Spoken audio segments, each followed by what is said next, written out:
In our study, we asked the question on what is the individual variation at the end of life. And in this study, we focused particularly at the last year of life. And why we did this study is because I'm a demographer, and demographers are very obsessed with things like life expectancy, longevity, healthy longevity, and all these kind of things.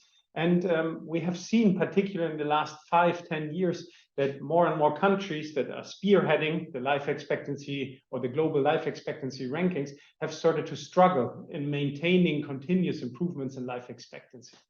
And this, particularly also then together with the COVID pandemic, made me think if we should not only look at the good side of life, which means that we can live and survive, that we should also think of how do we end life these days. So what is the individual variation at the end of life? What do people experience? In the study, we try to do something different than we do usually with death. So usually when in a public health sense or also in a demographic sense, we stratify deaths by age of death, sex, sometimes by the cause of death, sometimes by the socioeconomic background. But in this case, we aimed at trying to derive a classification of deaths that tries to summarize how the people proceeded towards death.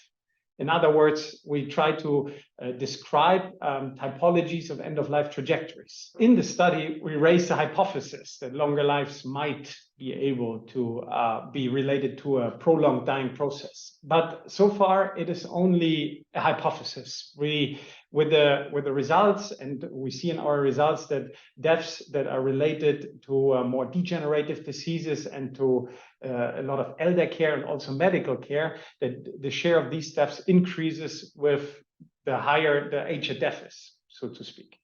And from these results, we derived the hypothesis that a longer life might be attributed to a higher likelihood of dying slowly. With the healthcare systems becoming stronger and all these things, I think this has become too much of a healthcare problem and too much of a health problem, rather than something that we should somehow not, every day think about, but at least accept as part of our lives and try to enter a dialogue where we can talk more about how in an aging society and how we, with an expectation of more than 80 years of life expectancy, would like to die, just in order to reach somehow a consensus of what policymakers, stakeholders, public health professionals can walk through to make the infrastructure ready to perhaps meet as much as these perceptions of a good death as possible.